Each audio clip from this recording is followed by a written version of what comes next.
Hey everyone, Chris here and welcome to my channel and welcome to this 4-day reading vlog. So starting on Monday I will be doing the final book support group, so you're getting a 4-day vlog in between my weekly reading vlog and that vlog starting. I have no idea what I'm going to be reading, but man do I need to kick it in gear. I am ridiculously far behind on reading, so we're going to see if I can try to pick up the pace while also balancing Cielo's Curious Chapters and all of the filming and editing I need to do for next month. I'm currently in the middle of 2 books, the first being All Out, the No Longer Secret Stories of Queer Teens Throughout the Ages. I'm like 250 pages into this. I'm struggling with this just because they're short stories and I'm either finding them too short where I don't get attached, or the perfect length to get attached and then be frustrated I'm not getting more. So I'm feeling this is going to be in the 3-star range rating wise. And then I'm like, 30 pages or so into The Brightness Between Us, which is the sequel to The Darkness Outside of Us, which takes place 17 years after the events of The Darkness Outside Us, but also has flashbacks to before the start of The Darkness Outside Us, at least based on the description. So we're going to see if I end up enjoying this one. As for what else I would like to tackle that I can talk about in this video that isn't for another vlog, I'm looking to see what books I have around. I could read A Perfect Bind, which is a mystery I have, or Murder at the Inn. I can read, what's it called? The next book in the Tommy and Evelyn Christie mystery series. I have some of my Read Queer All Year books that I could pick up, so I do have some options. Right now, all of my books are mixed together. I think I really need to sit down and put like my Cielo's Curious Chapters TBR together so that I know what I have that isn't for that, so I know what I'm reading for you all. Because I have my final book support group TBR together. So maybe what I'll do is I will wrap this clip up, put my Cielo's Curious Chapters books together along with my 5-star predictions, so that way I can visualize what else I have to read, so I know when I'm going to pick up a book which video it is going to be filmed for. Because I'm in a situation where I've got like 3 vlogs on the go, so maybe that is the smartest thing to do.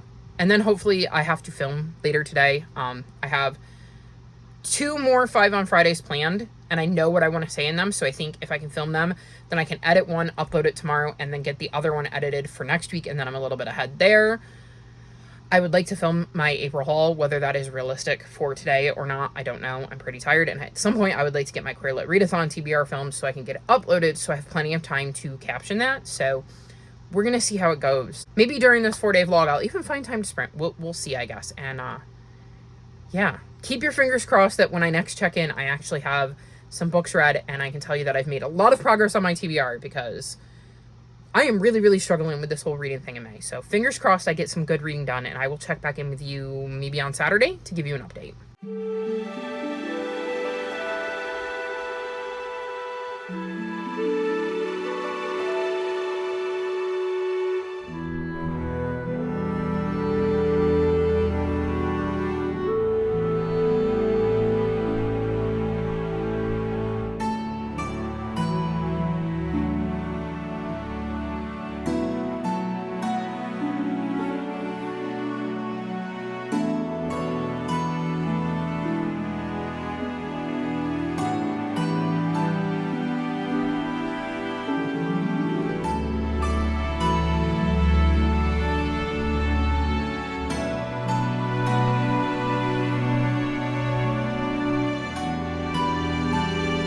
So it is Monday, and I thought I should check in and wrap this vlog up.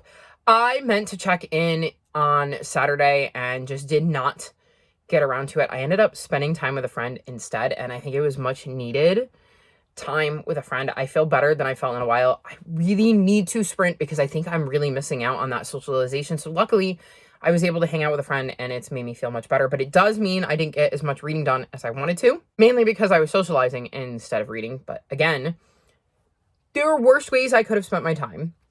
The books I have finished first are All Out, the No Longer Secret Stories of Queer Teens Throughout the Ages. I finally finished this. I gave this 3.25 stars. I think there was one story I really, really liked. That would be like maybe 4.75 stars. I don't know. Yeah. There it is. Okay, which one would it be? I believe it's Walking After Midnight. Let me see. 261. Let me just peek. Yeah. Walking After Midnight was my favorite. I should give you the author's name too, huh? You can see I'm still a bit scatterbrained. By Cody Keplinger. That was my favorite story in this collection. I really enjoyed that one. I had a few others that I would say were like 4 stars, but the rest were 3 at best. I have said repeatedly with this book, the issue I had was that it was either too quick for me to get attached to the characters, or I got too attached and wanted more of the story, so then I was left frustrated. So this wasn't my favorite collection of short stories because it just didn't seem to find the balance that worked for me particularly.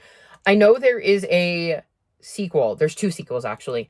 And I believe the next one is more like fantastical stories.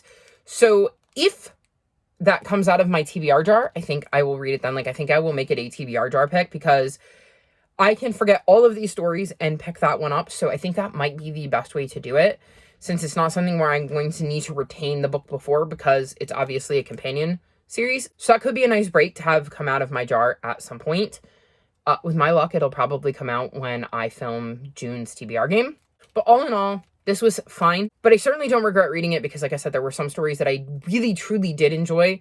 And it was interesting to see which time periods each author chose to highlight. So I thought that was interesting, and I'm definitely open to reading more of these in the future because I swear I will eventually find a short story collection that I just really enjoy.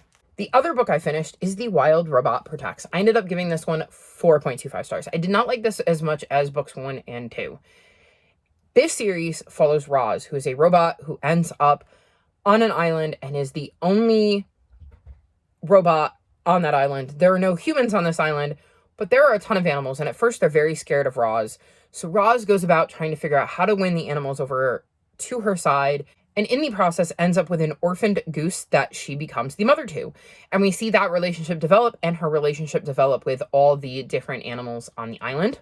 In this one, Roz is dealing with something poisonous that's in the water that is threatening the beings she cares about, and sets off to try to put a stop to it and goes on quite the adventure.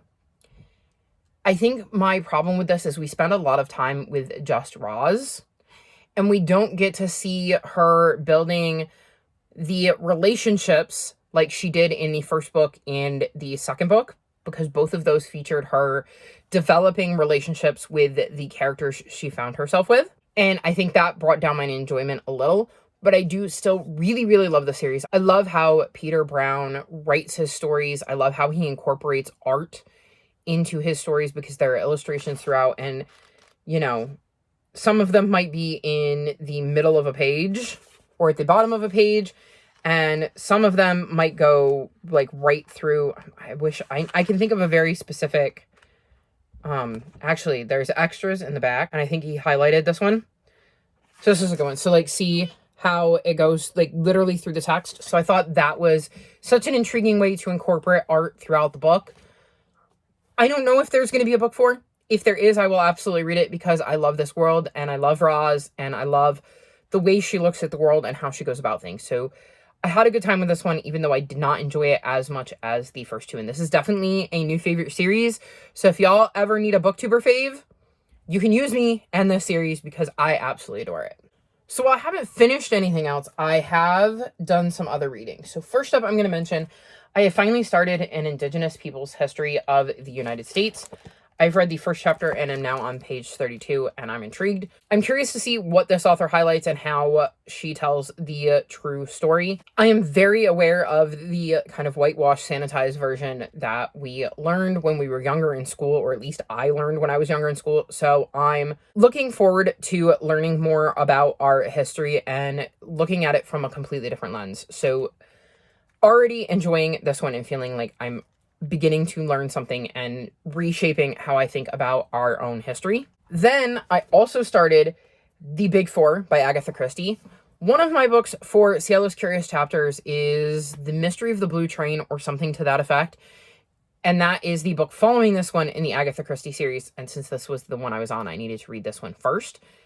I am on page 84, and I'm not loving this. And the reason I think I'm not loving this is because originally, I'm trying to think, does it... Hang on, we'll take the book light off. That would be helpful. I believe, I'm just seeing if there's a note in here about this, so I don't... no. The audiobook mentioned it, and I ended up switching the audiobook because the audiobook wasn't matching up with the particular version of this book I had.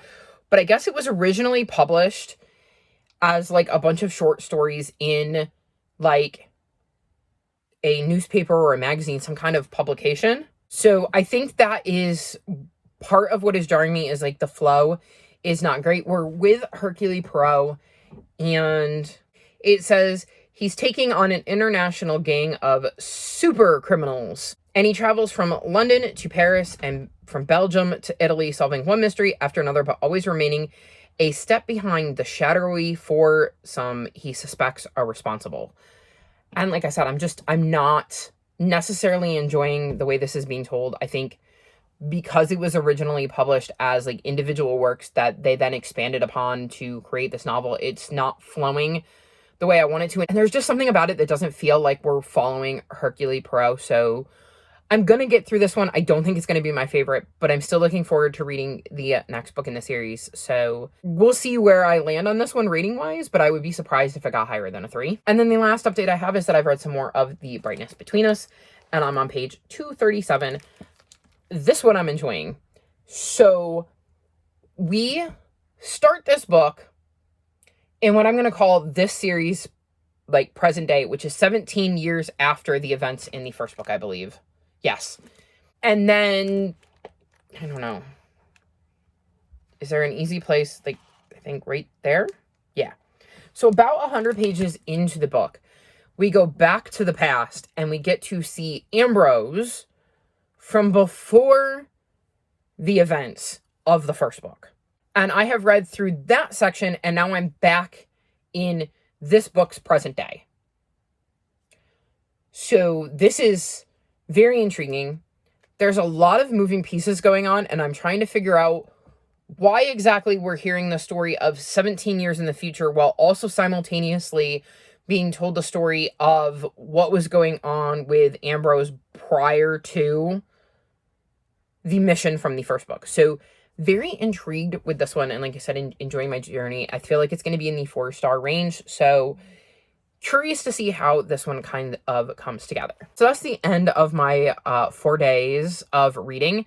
Not the best 4 days, but I've read something, and like I said, I think the spending time with my friend and getting some of that socialization was really, really important. I actually spent some time with them today as well, like chit-chatting and talking and just catching up. So that was really nice. So we'll see where things go. I do not think I'm finishing my TBR, but I was pretty sure I knew that by day 5 of the month.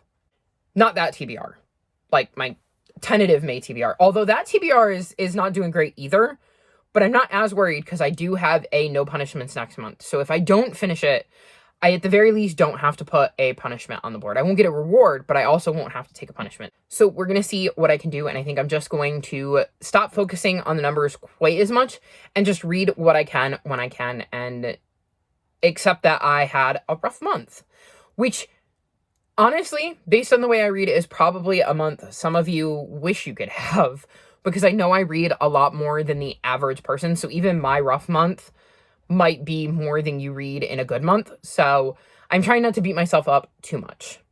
Oh, and I should also mention, I have worked on a puzzle. I'll pop the cover of the puzzle up here, like the box, because I'm not really filming for it, but I'm having such a good time with this one.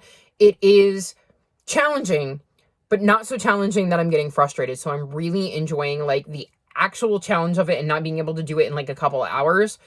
But the fact that I always feel like I'm putting in at least some pieces every time I sit down to work at it, so I don't feel like I'm frustrated or stuck. So enjoying this one and happy that I have more in the series, because I really like that the piece cut on this, I'll try to pop a picture of the pieces up here, is so, like, different and original that, like, sometimes I can look for piece shape when the, like, textures and pictures are just starting to blur together, that sometimes I will stop looking at that and specifically look for a piece shape and see if I can't figure it out that way. So very much enjoying this particular brand of puzzles and glad I have a bunch of them. But that is everything I have done over the last 4 days, and I think it was productive. Maybe not up to my normal standards, but still a very productive 4 days. And now we go into the final book support group, and hopefully I can knuckle down and get at least everything on that TBR read. That would be nice. That, however, is all for this vlog. All of my social media is linked in the description below if you'd like to come chat with me. If you've made it this far in the video, leave me a puzzle piece emoji. Like this video and subscribe to my channel, and I will talk to you next time. Bye!